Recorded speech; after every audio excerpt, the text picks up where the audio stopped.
All right, one last midnight. Welcome back to another episode of Patron. Okay, so I've been playing this game for a while, and it's kind of interesting. You know, here's my city. I played the first map, the volcano map, and I played everything set to whatever it was, standard, the default. And really, the only challenge that I came across was in the beginning and having to manage food. There's other little minor things that happen along the way, like, you know, if you don't have enough luxury goods, or if you don't have enough herbs, or mainly it all comes down to you not having enough of some sort of item that people start getting upset about. But otherwise, you know, the game has gone pretty well. I think I'm well over into like 15, 20 hours into the game, building this city up on various speeds. Sometimes I run it, you know, 1x if I have to do something slow, or 2x. But typically I'm running at 10x.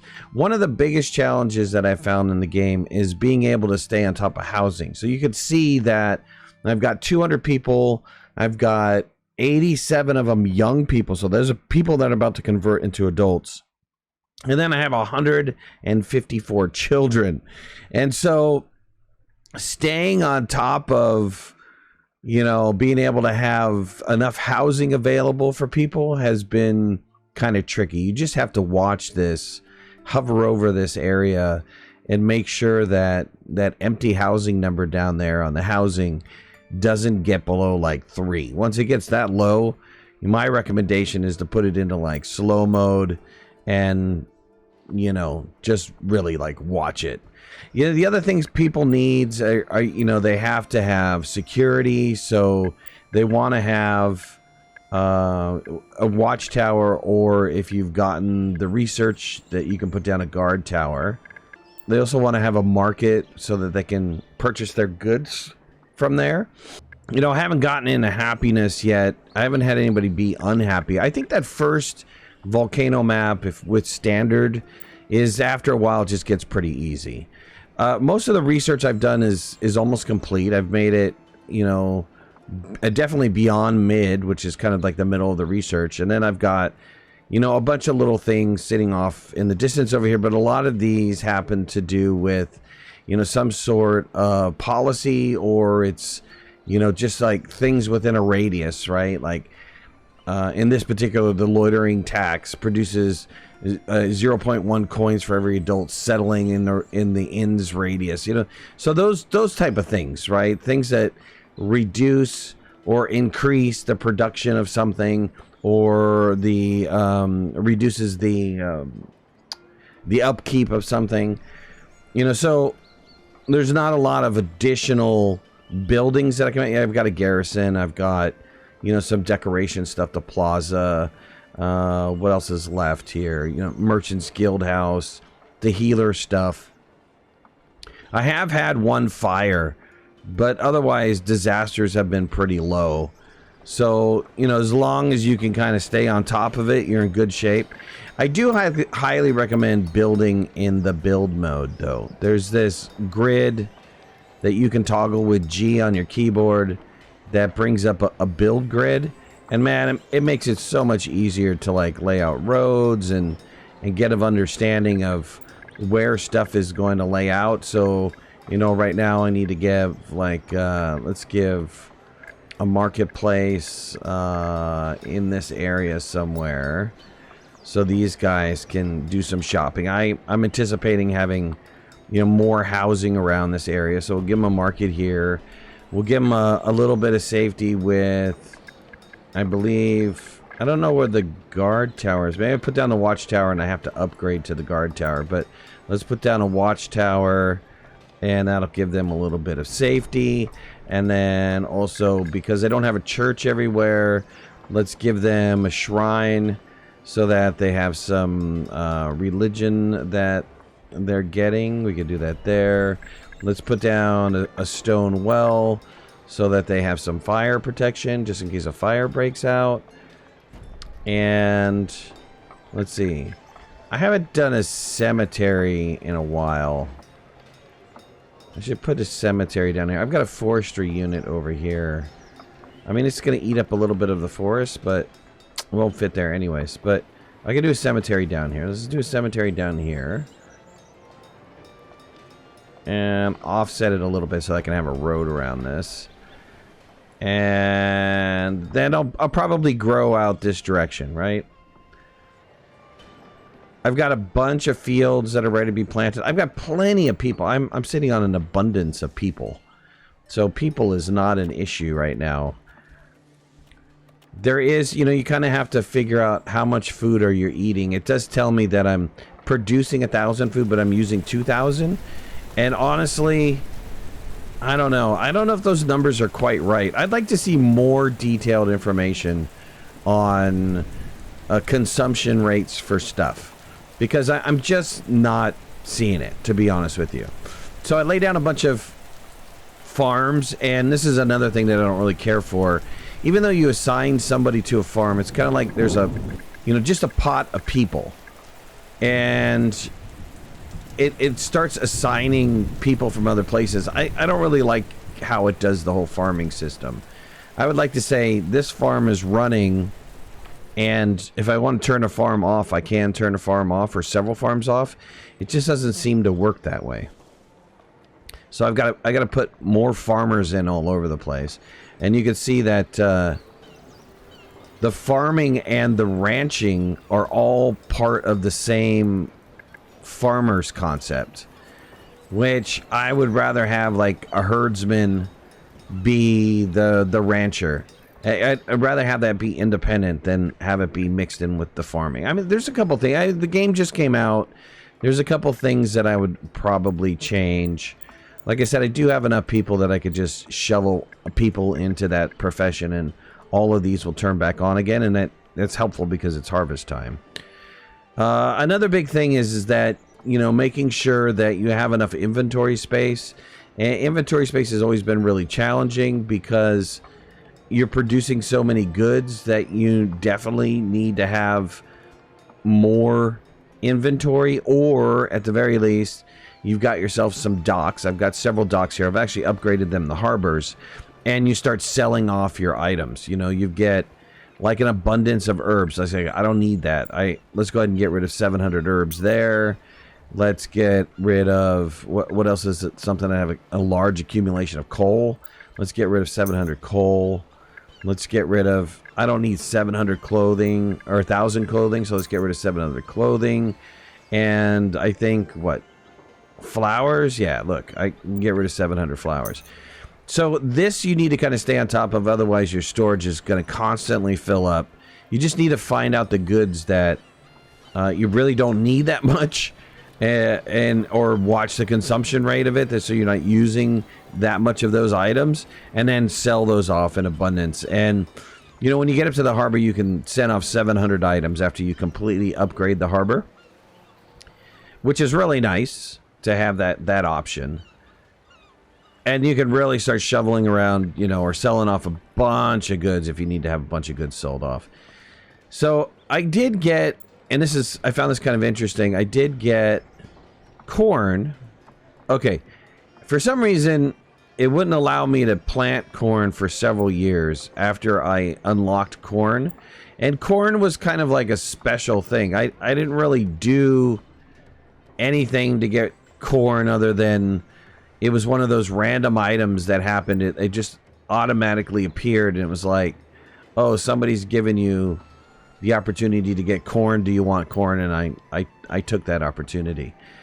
There's no, if you've ever played Banish, there's no worry about farming disease. Like if you put down a bunch of the same crops next to each other, that's really not that big of a concern.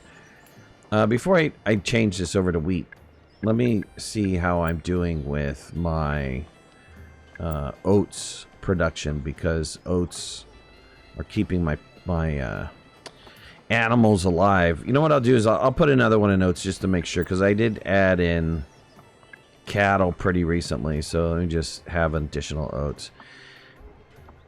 So, you know, that's it. Like I said, there's the biggest thing right now for me in this game is just making sure that I have enough housing. You know, that's the biggest challenge so far, has been enough housing. Stone production, I probably can put down another quarry, or at the very least, I should probably max this out. So there it is. I can have 2 more people working it, which will, if I let this run, I went from 1,000 to, let's see, when the 2 new workers get in there, my guess is probably going to jump up to like 2,000. Let's see if it jumps up. Time to retire. Well, this is new. Self-proclaimed pirate. Oh, pirate wants to retire in her town. I don't really need that. I'm going to lose some happiness, but let's give them back to the king. Send them on their merry way. I don't need any more people, to be honest with you. Let's see. 1,500. Did they both go in there? Maybe both workers did go in there. I'm not too sure. But, you know, so I gained like 500, 400 or something like that. I did notice that I'm not like... I don't know what it is. If it's saying it doesn't have enough resources. And so let's just take a quick peek here. Flour, is that being used? Oh yeah, I have 0 flour. Let's lock flour. There we go. So locking is new. So if you lock it, the resources won't be used by your citizens directly. It'll only be used in the production lines. And I thought that was pretty neat to have that in there. Let's go ahead and expand this out as much as humanly possible. We'll have some more people working in here. Like I said, I have enough people. And we'll just add 6 more people to this and see how much their flour is being produced per year. We can add to the bakers too to produce a bunch of food, like bread. So let's add to the bakers. And we can have the bakers producing another round of bread. And we can always sell off the flour. That's, you know, something that we can definitely sell off. Though using that much flour is probably going to consume a whole heck of a lot of wheat. So, you know, maybe I need to be a little bit concerned about that. Maybe I should probably throw down a couple more wheat farms to just compensate. But again, it's just managing this. It's just managing, you know, all of your items and trying to figure out, you know, who's using what the most and selling off what's extra. So, I mean, that's it. That's about it, right? It's going to be interesting to try other configurations to see how hard it is. I would like to try one that's got more natural disasters and more difficulty level. I think I'm probably going to continue playing this game. I might not play it for the channel. Maybe I'll play the other ones, the harder ones, just to see what they are and show you guys what they are. But I like it. I mean, I've been looking for a new Banished-like game forever. You know, there's been a couple other titles. I was hoping that they would kind of like, you know, fill my desire for having Banished, but they didn't do it, or they did it poorly or something along those lines. And ultimately, I wasn't really happy about the end result. And so, but this seems to be a really good, solid builder game. And I'm interested to try some of the more difficult levels to see how hard it is. Again, when you get over that initial hump of food and the luxury items, you're sailing for the first map. It almost seems pretty easy. I mean, my population is scary, right? It's a scary population. I did get a gentry person, and so that's this luxury. And I don't know if I'm making... Well, I am making fine garments. I'm not making all the other items. So I probably need to sit down and make like wine or something like that, and you know, get those other production items going.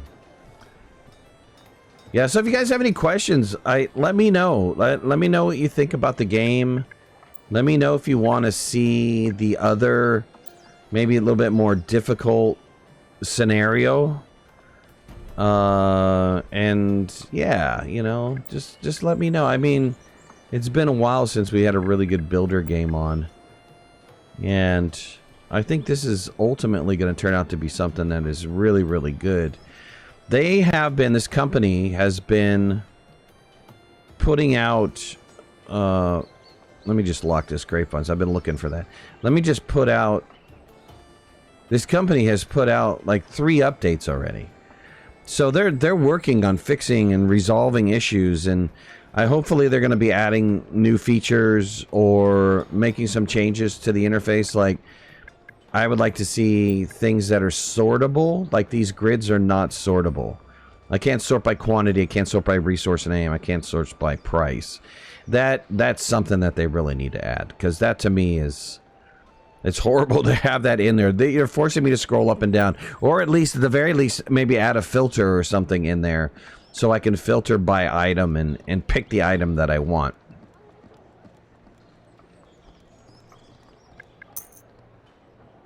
You know, anytime you open up a new building, you need to do, you know, expand the production line. I luckily have a lot of cash, so I don't have to worry about, you know, getting those or going through those aches and pains of trying to get up enough money or enough stone or enough wood to do upgrades. That is tough in the beginning as well. You know, trying to figure out what exactly should I upgrade, what exactly should I leave alone. Yeah, this is a guardhouse here, so I do the guardhouse and blam, you know, my radius really increases. Commodities, we can go this, we can make more money off of my market per year by doing that. You just got to go in and continue to keep upgrading anything that you put down. Right? Insulation for the school, we can do more than that. The church we don't need an expansion on. Didn't I put a marketplace down here? I thought I put a marketplace down here. There it is. Oh, that's the stockpile. Maybe I didn't put a marketplace down here. So these guys are not getting anything sold to them. Probably should figure out how to put a marketplace down in this area. Yeah, that's the school. I thought I put it on a marketplace. Oh, well. Yeah, but at any rate, let me know. I mean, otherwise, like I said, I like this game. I like it a lot. I'll be doing some hard ones. I do want to do one hard one for everybody so they can see what it's like. See how difficult it is. But you guys let me know in the comments. All right, well, that's it. I'm out. If you guys like this video, hit that like button. If you're not a subscriber, please subscribe. Would love to have you in the community. If you want to follow me on any of my social media, you can find the links in the description below. And make sure to hit that notification bell. That way you know when I go live and when I post new videos. I'll talk to you soon. Thanks a lot. Bye-bye.